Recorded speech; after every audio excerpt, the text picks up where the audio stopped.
ครับนานแล้ว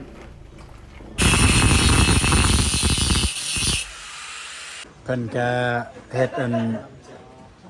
เฮือนน้องทรายเนี่ยกันทราบคือก่อนเลย พักพรเด้อพักพร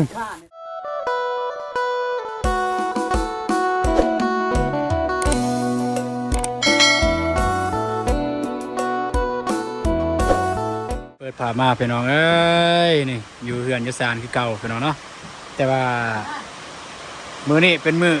ฝนตกครั้งแรกพี่น้องเอ้ยนับตั้งแต่มื้อนั้นมาแล้วบ่ตกเลยแล้วก็มาตกมื้อนี้พี่น้องเนาะโอ้โหนี่ฝนตกดีแล้วฝนตกเพื่อให้กาแฟมันบ่ตายพี่น้องแต่ว่ามื้ออื่นบางเทื่อว่าบ่ตูนก็สิพาทีมงานหรือว่าชาวบ้านนี่แหละเขาเจ้าอยากไปรับจ้างว่าซั่นอยากไปเสียหญ้ากาแฟ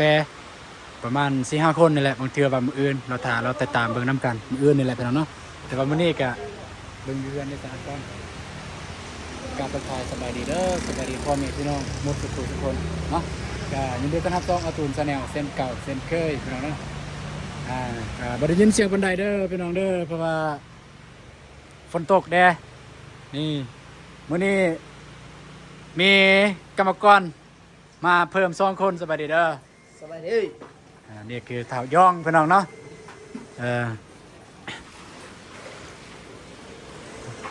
นี่แต่ว่ามาเพิ่ม2คนมือนี่ทับอิดว่า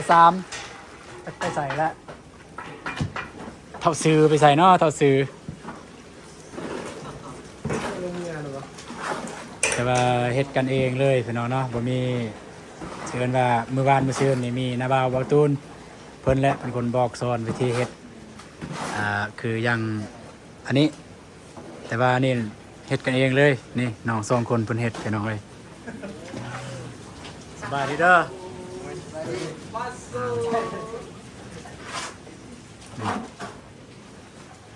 เลยกะคักเนื้อบ่อย อายุแกอ่ะจะลืมอายุเที่ยว ย่างอย่าใส่บอกเป็นอย่าใส่เยอะไปบ่อยนี่ อายุคือเที่ยวโลกมันหันนั่นน่ะอายุเนาะอันนี้ก็ไปดูกัน ต้องได้หั่นได้ไปหน่อยบ่หั่นเนี่ยบ่ได้ได้หั่นน็อตมันแน่น ยาวทำเลย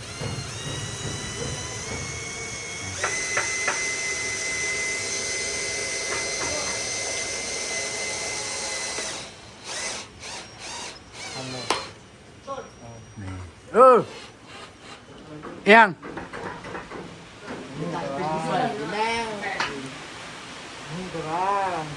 แต่ว่ามือนี่นี่ก็ตอนแรกเนี่ยมันมาตีแบบจะนอกจากเพลงเลยแล้วก็ก่อฟ้านี่ก็สิแล้วอยู่มือนี้เลยแล้วก็ฟ้านี่พี่น้องกันส่วนฟ้านี่มันโบตูนก่อบ่แล้วนี่ฟ้าแต่โบตูนก่อบ่แล้วมันแต่ซองบล็อกซื่อๆก็แต่ซองบล็อกนี่มันทานี่พี่น้องเพราะว่าห่านเบื้องนั้นกระเทินเลยจะก่อมันแล้วเบื้องนี้เลยซะก่อแล้วฟ้ากลางเลยแล้วจึงมาก่อเบื้องนี้คิดว่ามืออื่นน่าจะได้ก่อละเบื้องนี้เบื้องขึ้นครัวนี้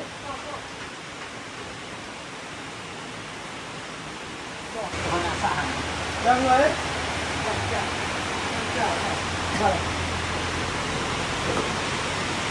แต่ว่ามาเพิ่มอีกพี่น้องเลยตอนแรกมื้อเช้านี่บ่มีตอนแรกนี่ก็คนนี้ก็ไปเฮ็ดเวียกพี่น้องอยู่นี่ผู้ที่ขอให้งานนั้นแต่ว่ายังบ่แล้วเครื่องหมดก่อนเดี๋ยวเราก็มาก่อนแล้วก็แวะมานี่เลยก็ไอ้น้องนั่นแหละพี่น้องเลยนี่คือลูกน้าสาวกูเนี่ยปูนเลยปูนเลยมามเยอะเร็กเลยกูเนี่ยปูน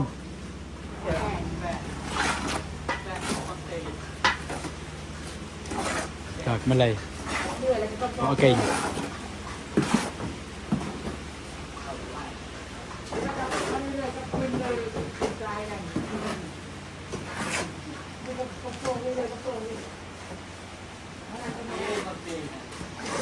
คนปลาเบื้องนี้พี่น้องเนาะฟ้าน้อยๆนี่แล้วยังแต่ใส่บล็อกน้อยๆน้อยๆตัดแล้วก็ใส่ตัวอยู่เทิงหันติดกันเซอร่านี่แต่ว่าก็ยากเด้พี่น้องเลยเบื้องนี้พอได้ที่ย่านความสูงนี่มันพอได้เนี่ยอันนี้ก็คือน้องซ้ายของแร่ไพ่แต่ประตูนสลาผู้ว่าเอิญมาจากใดเนาะพอได้หูคอมเมนต์บอกเด้อน้องซ้ายของแร่ไพ่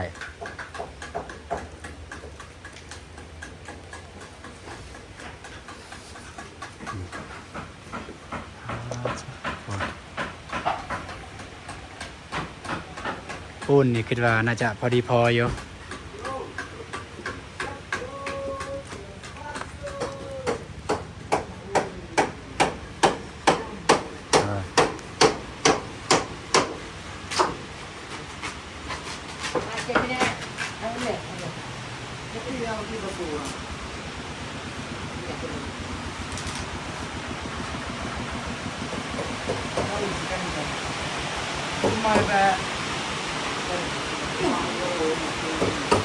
ตกไปกลับไป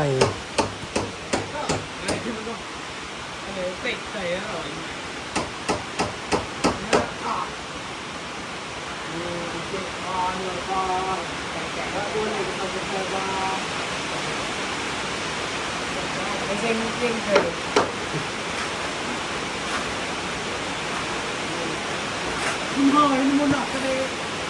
เนี่ยหน่อยเจอเหล่งเลยทำแต่ไม่หนักไม่ได้เนาะ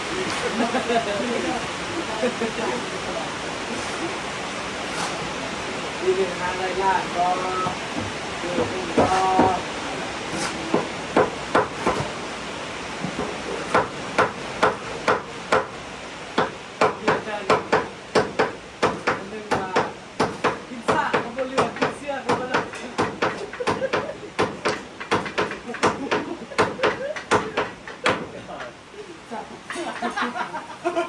ฝน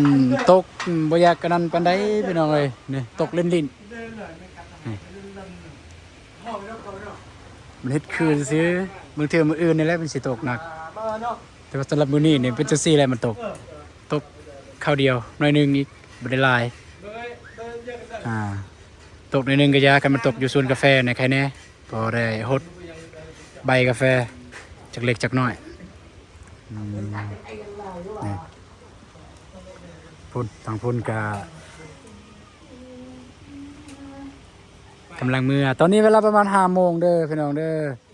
กะสิค่ำแล้วพี่น้องเนาะประตูนกะมาอัปเดตตอนค่ำๆมาได้ถ่ายตั้งแต่ตอนที่เฮ็ดงานไม่มีใครจับกล้องพี่น้อง แต่กลับไปกลับมาอยู่นี่แหละให้พี่น้องได้เบิ่งนำกันเลยว่าเป็นจังไดพี่น้องเนาะมี14คอมเมนต์ว่า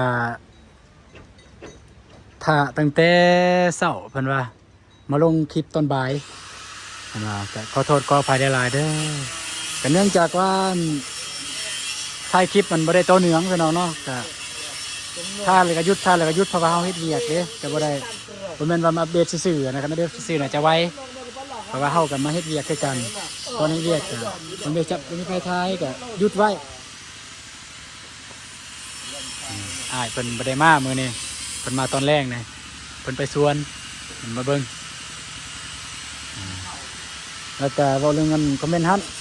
ซองมาก็สัญญาณบ่ค่อยดีพี่น้องเวลาลงคลิปมันอยากซ่าใช้เวลาเป็นชั่วโมงพี่น้องเอ้ย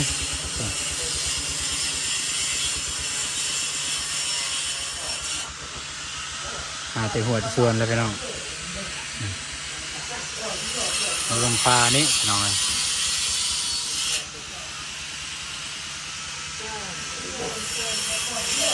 เล่าไว้ยังป่ะเยอะยัง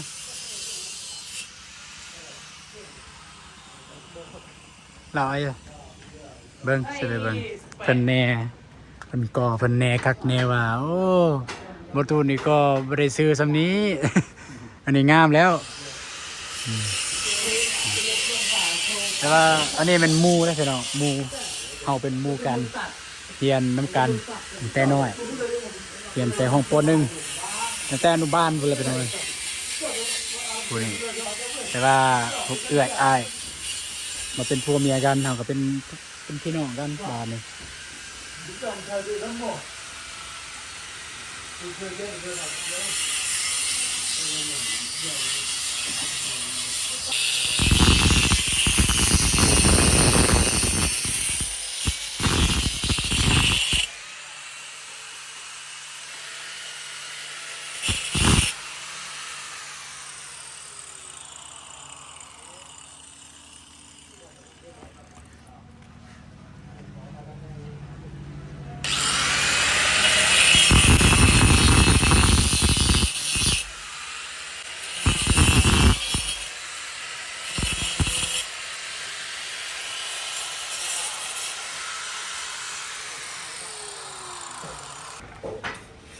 ดีแล้ว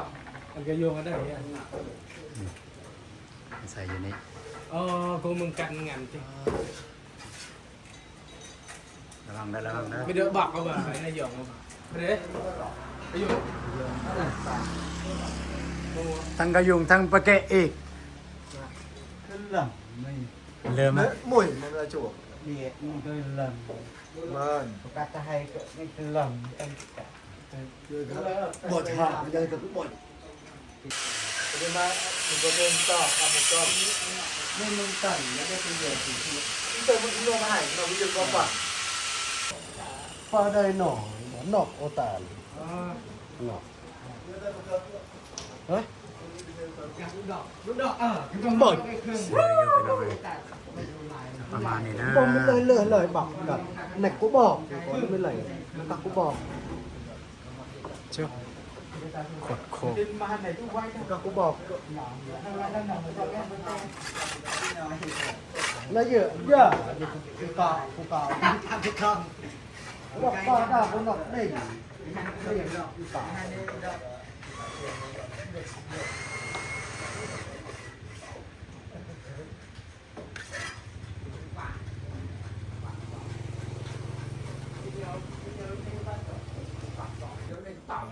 ใช่อัปเดตเบิ่ง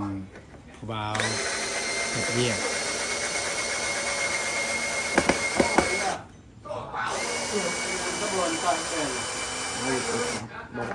càng cục là ôi mình tẹt nó ơi นอกกันได้ไหน tà giờ ôi lại có loại xong mình cái dẹp chứ bây giờ này tôi lên đột nó ยังอีกบล็อกสุดท้ายเด้อพี่น้องเด้อนี่เจ้าขอบใจหลายๆเด้อ แน่คักแน่ว่า chân bồi lên nó các bạn โอ้ยอากาศบุเรียเยอะอะไรกะเตือนเลยก็เจ็ด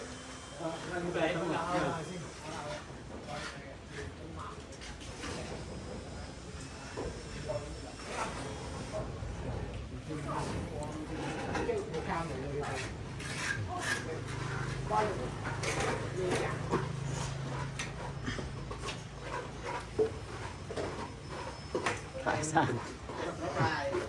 ขายในสร้างพี่น้องเอ้ยสร้างประสบการณ์สูง5 มื้อ ประสบการณ์สูง5 มื้อ mình cái thời chăm cái thời เพิ่นก็เฮ็ดเฮือนน้องทรายนี่แล้วได้ร่างหนึ่งได้นี่ก็โอ้ยบ่ธรรมดานะ chạy tăng to thì phải có ต้องมีประจาน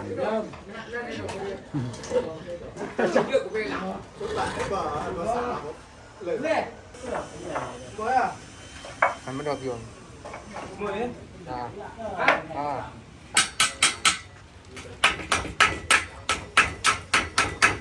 đi đâu trên này được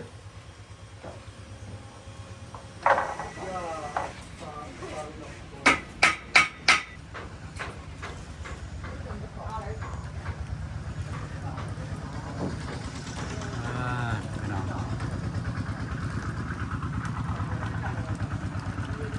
กุกาแฟในรู้สึกแล้วบัดนี้โดนแล้วบ่ได้รับกันน้ำฝนนี่แต่ว่ามื้อนี้เป็นมื้อแรกเลยฝนตกแต่ว่าตกมาลดกดแก๊สตกพอแต่ฮดอัน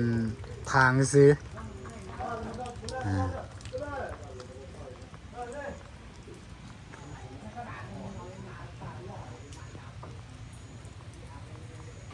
แล้วอยู่นี่พี่น้องก่อนสุดท้ายอยู่นี่เลย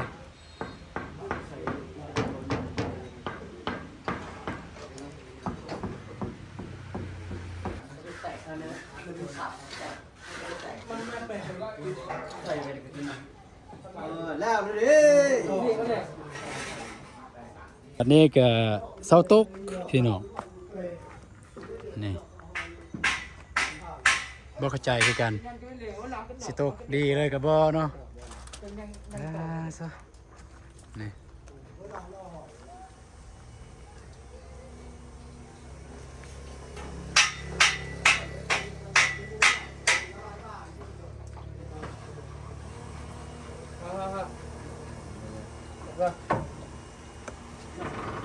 ใส่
ากาศพี่น้องเป็นบรรยากาศเบิ่งชาวบ้านมาแต่หัวแต่สวนพี่น้องเนาะ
บ่ตูนได้ซื้อน้ำเดี๋ยวบ่ตูนสิเอาน้ำไปให้พ่อใหญ่หั่นก็คือพ่อบ่ตูนพ่อเป็นน้องชายของพ่ออย่างที่บ่ตูนเคยเว้าตะกี้นั่นแหละเพิ่นเป็นปานายแน่เพิ่นเป็นผู้ที่ปรึกษาเรื่องมืองานดองตอนนั้นก็แม่นปรึกษานำเพิ่นนั่นแหละจ้ะ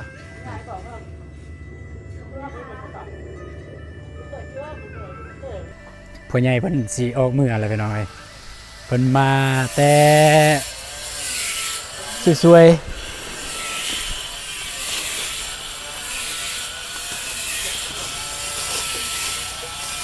สอไปถ่ายคลิป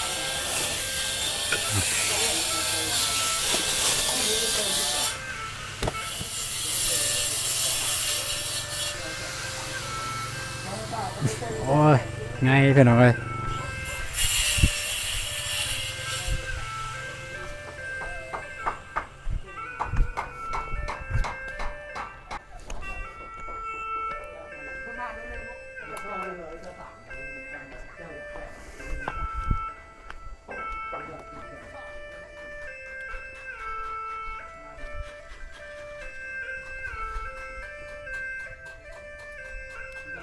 อยู่นี่เป็นว่ายังบอกอันโตตัดขนาดประมาณ10นี่แหละ10ซนเทิงหั่น ไม่ได้ในกาบดีตาแต่งานตามันหนักเลยตั้งอันเล็กเอาใหญ่ก่อน โอ้ซองเบานี่บ่แล้วเนาะตัวนี้เนาะ แล้วเสร็จแล้ว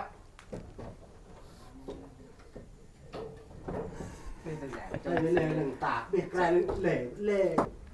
เปิดเลยจะกลางกับ ยังไงเลยนี่ตะเหล่ ตั้งแต่เป็นหลักมันต่างนี่อย่างไม่ถอด เจ็ เล่ บบ่ได้นั่นธรรมศาสตร์ไม่อ่ะเขาเด็ดเจ็บบ่ได้บ้านเราเด็กอันในตาตรงกลางถ่ายสบายสาวนี่ไงมันหน่อยจ้ะอย่าตัดเส้นอย่าตัดไม่อย่าเส้นทางผสมเลยใส่เลยเอาหมอคือประเด็นมันก็หลักเป็นหลักเป็นหลักเลยตัดมา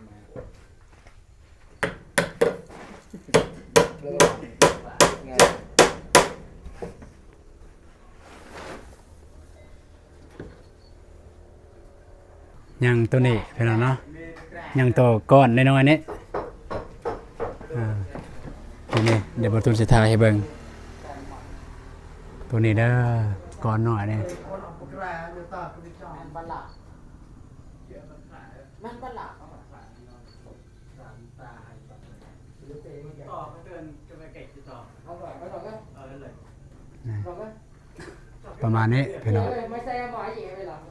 มันนะมันหนักมันหรอมันหนักมันหนักแล้วเสาตักตัวป้องเลยกันก่อน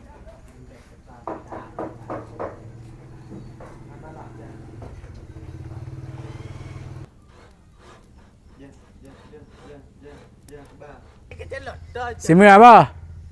แมนสิเหนื่อยส่งรถบางเทื่อเขาอยากไปทะแตงเลย อ๋อไปเบิ่งคนเจ็บคนเป็นก็คือบุเล่เนี่ยน้าสาวเราบ่สบายพี่น้องเอ้ยพวกนี้น้าสาวเราเข้าห้องหมอ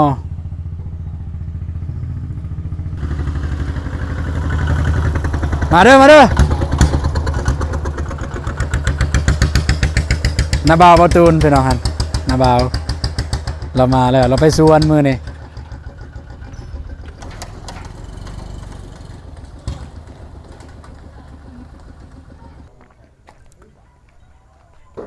พักผ่อนเด้อบ๊ายบายเด้อ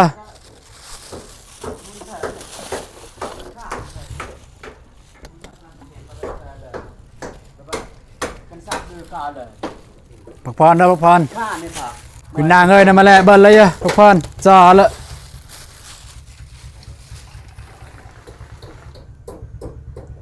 ขอบใจแม่เดี๋ยวโซนแม่มักเบียร์ซื้อน้ำให้พี่น้องซื้อน้ำให้ทีมงาน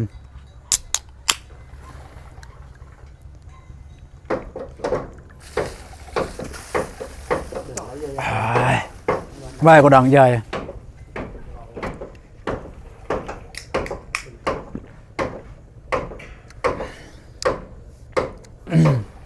นี่ก็ยังไม่แถวมันเนี่ย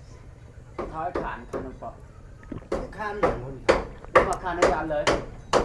มันไม่คานเลย ข้ามเลยเอาขึ้นได้ đây nó mới dùng cân sạt đó thì thể khan để cái tặng cái băng này mới dùng đây đây nhưng mà nó có chạy để cái thơ này và sạch bạn để cái thơ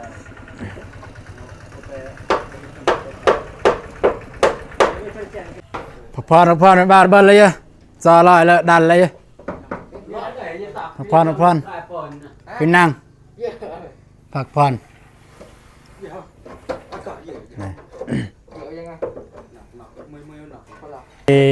น้อง2คนเพิ่นเฮ็ดแล้วไปน้องไว้กระเทิน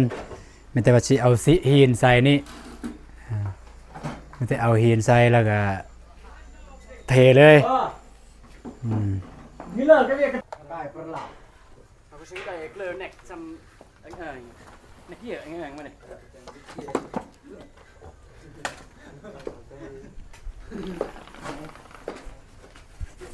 cho luôn cả cứ lờ đây tao เอาน้ โอ้ใช่เปล่า ได้บอกที่3 บอกที่สามแถวแถวหนอก ได้บอกเอากลับไปหลับ đã nó xô đây nó lên của sổ của tao con tao không sợ không gì cái chuyện chuyện mà cả chuyện gì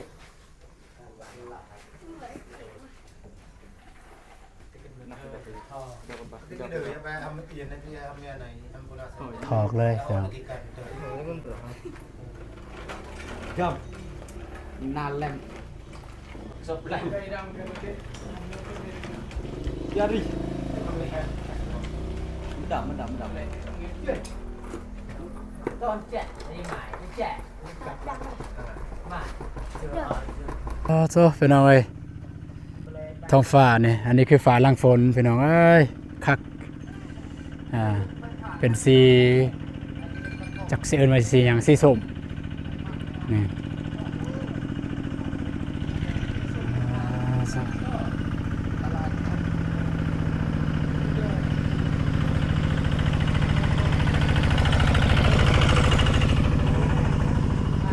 เอาพี่น้องเอ้ยก็ประมาณนี้เด้อพี่น้องเด้อ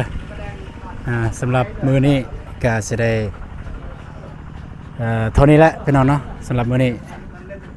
มีแต่ว่ามื้ออื่นติดตามเบิ่งนํกันว่าทีมงานเฮาจะเฮ็ดได้น้อยหลายซำใดก็ติดตามเบิ่งมื้ออื่นนี่แหละ